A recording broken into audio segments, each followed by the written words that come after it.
আসসালামু আলাইকুম। সবাইকে রাহিস ক্রিয়েশন এন্ড ব্লগসে স্বাগত। আজকে আপনাদের সাথে শেয়ার করব নোনা ইলিশ। আপনারা যেখানে যেটাই বলেন, আমরা আমাদের অঞ্চলে এটাকে বলি নোনা ইলিশ। শীতকালে কিন্তু গরম ভাতের সাথে খেতে এটা খুবই ভালো লাগে। আমি আজকে নোনা ইলিশ দিয়ে টমেটো পেঁয়াজ দিয়ে ভুনা করব, সেটাই আপনাদের সাথে আজকে শেয়ার করব। প্রথমে আমি এক পিস বড় সাইজের নোনা ইলিশ নিয়ে নিয়েছি। এখন এটাতে দিয়ে দিচ্ছি গরম পানি, তবে ফুটানো গরম পানি না, এটা কুসুম গরম পানি। এটাতে একটু ভিজিয়ে রাখবো, তাহলে লবণ চলে যাবে। নোনা ইলিশের নামই তো এটা নোনা ইলিশ, এটাতে অনেক লবণ থাকে। এখন আমি এটা একটু ভিজিয়ে রাখবো 2-3 মিনিটের মতো। তারপরে সেটা আবার ঠান্ডা পানি দিয়ে ভালোভাবে ধুয়ে নেব। আমি এটা 5 মিনিট ভিজিয়ে রেখেছিলাম। এখন এটা আমি ঠান্ডা পানি দিয়ে ভালোভাবে ধুয়ে পরিষ্কার করে নেব।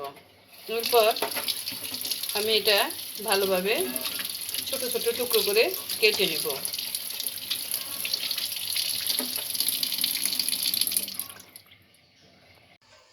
এভাবে টুকরো করে কেটে নিয়েছি। এখন আবার আমি এখানে একটু কুসুম গরম পানি দিয়ে মাছটা আবারও ভালোভাবে ধুয়ে নিব। এভাবে আপনারাও চেষ্টা করবেন কুসুম গরম পানি দিয়ে মাছটা ধুয়ে নিতে, তাহলে লবণের পরিমাণ কমবে। আমি এভাবে পরিষ্কার করে ভালোভাবে ধুয়ে নিচ্ছি। দেখুন, পানি কিন্তু অতটাও গরম না, আমি কিন্তু হাত দিয়ে গরম পানিতে মাছগুলো ধুয়ে নিচ্ছি।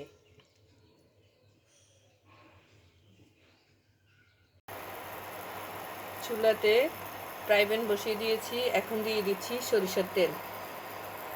নোনা ইলিশ চেষ্টা করবেন সরিষার তেলে ভাজার জন্য।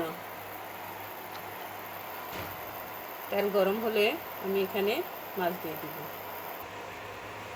তেল গরম হয়ে গিয়েছে, এখন আমি এখানে দিয়ে দিব পেঁয়াজ।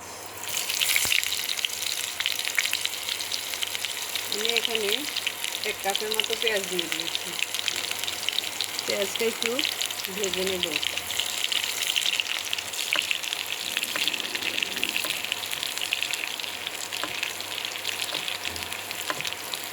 এরপর এখানে দিয়ে দিচ্ছি আমি রসুন বাটা।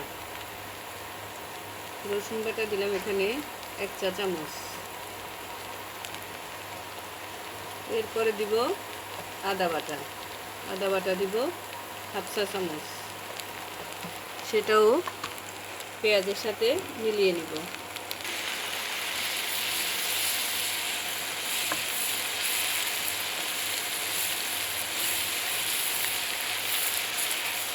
পেঁয়াজ, আদা, রসুনের কাঁচা স্মেলটা গেলে এরপর আমি এখানে মশলা দিয়ে দিব।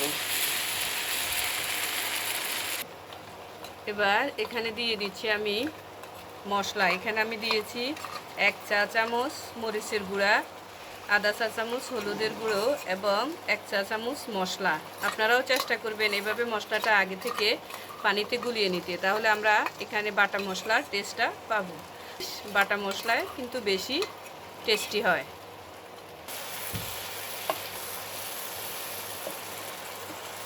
মশলাটা এখানে আমি একটু ভেজে নেব।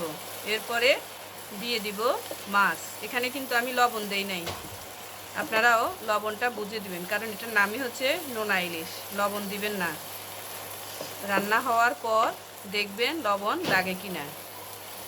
এখন আমি দিয়ে দিচ্ছি আগে থেকে কেটে রাখা সেই নোনা ইলিশগুলো। নোনা ইলিশে একটু ডিমও হয়েছে। ইলিশগুলো দেওয়ার পর এগুলো ভালোভাবে মশলায় কষিয়ে নেব।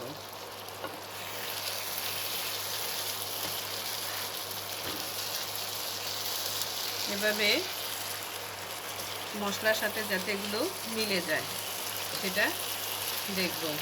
এভাবে আমি আস্তে আস্তে মশলার সাথে এগুলো কষিয়ে নিচ্ছি। এখন দিয়ে দিচ্ছি টমেটো। এভাবে আপনারা একবার হলো বাসায় ট্রাই করবেন। এটা গরম ভাতের সাথে দুর্দান্ত লাগে। আপনাদের আমার রান্না যদি ভালো লাগে তাহলে আমার চ্যানেলটি সাবস্ক্রাইব করবেন, এবং যদি ফেসবুক থেকে দেখে থাকেন তাহলে একটা লাইক, কমেন্টস এবং ফলো দিয়ে রাখবেন। আমার নোনা ইলিশ রান্নার ফ্লেভার কিন্তু ইতিমধ্যে পুরো ঘর ছড়িয়ে পড়েছে। আপনারা শুধু একবার বাসায় ট্রাই করবেন। আপনারা এটা রান্না করে খেলে বুঝতে পারবেন এটা কতটা মজাদার হয়। অবশ্য যারা নোনা ইলিশ পছন্দ করেন তাদের কাছেই এটা ভালো লাগবে। টমেটো দিয়ে এভাবে একবার হলো বাসায় ট্রাই করবেন। এখন কালারটা অনেক সুন্দর আসছে, তাই না? এই রান্নাটা অনেক মজা হয়। ফালি করে কেটে রাখা কাঁচামরিচ, এই রান্নাটা জাল হলে খেতে ভালো লাগে। তারপরেও আপনারা যে যেরকম জাল খেতে পছন্দ করেন আপনারা সেই রকমভাবে এটা দিয়ে দিবেন। আমার রান্না হাফ ডান হয়ে গিয়েছে, আর একটু রান্না করে আমি ধনেপাতা দিয়ে নামিয়ে নেব।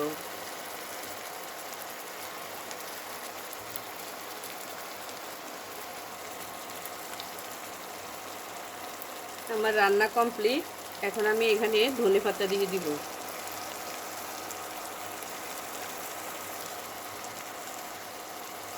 ধনেপাতাও একটু বেশি করে দিচ্ছি। আমি কিন্তু লবণ চেক করে নিয়েছি, আমার এখানে আর লবণ লাগবে না, মাছের লবণেই কিন্তু হয়ে গিয়েছে।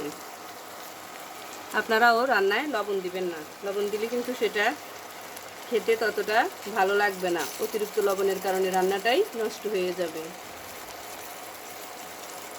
এভাবে আপনারাও বাসায় একবার ট্রাই করবেন।